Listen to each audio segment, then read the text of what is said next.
आज हमको यह बात समझनी पड़ेगी कि रानी के पेट से राजा नहीं पैदा होता है।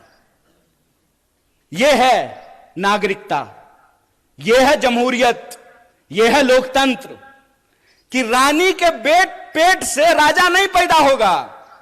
राहुल गांधी जी को भी अमेठी में जाकर के चुनाव लड़ना पड़ेगा। बोलिए, लड़ना पड़ेगा ना?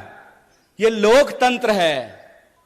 एक बात बताइए, इंदिरा जी चुनाव नहीं लड़ी थी? लड़ी थी ना। राजीव जी चुनाव नहीं लड़े थे? लड़े थे ना। राहुल जी चुनाव लड़ रहे हैं ना। राहुल जी चुनाव जीत करके पार्लियामेंट में है ना। और प्रियंका जी चुनाव नहीं लड़ी हैं तो पार्लियामेंट में है क्या? तो यह परिवारवाद की नई कहानी हमको सुना रही है। तो आप सब अपने मन में विचार कीजिए। आजाद होने का मतलब है आजाद ख्याल से प्रश्न करना। मैं मंच पे खड़ा हूं तो मैं जो भी बोलूंगा उसको आप यूं ही सच मत मान लीजिए। आप अपने मन में विचार कीजिए कि अगर भाजपा कहती है कि राहुल गांधी जी का सांसद बनना परिवारवाद है, तो अमित शाह का जो बेटा है, देखें उसका मुंह देखें अजय शाह का, है? उसका बीसीसीआई का सेक्रेटरी बनना परिवारवाद है कि नहीं है?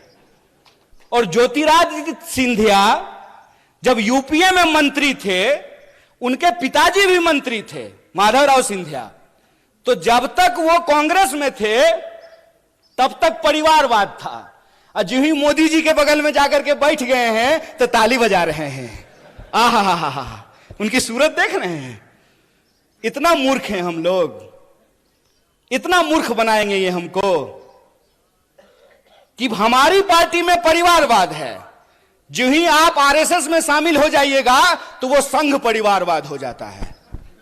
अगर परिवारवाद गलत है चचा, तो संघ परिवारवाद भी गलत है। ऐसा नहीं होगा कि हमारे लिए परिवारवाद गलत है और आपके लिए परिवारवाद सही हो जाएगा। मैं ये एग्जाम्पल हमेशा लोगों को देता हूं कि सोनिया जी का कांग्रेस में होना और राजीव जी का कांग्रेस में होना परिवारवाद है, तो मेनका गांधी जी का और वरुण गांधी जी का भाजपा में होना परिवारवाद कैसे नहीं है? बताइए, बोलिए। बेवकूफ बना रहे हो। तुम्हारा खेल हम समझते हैं।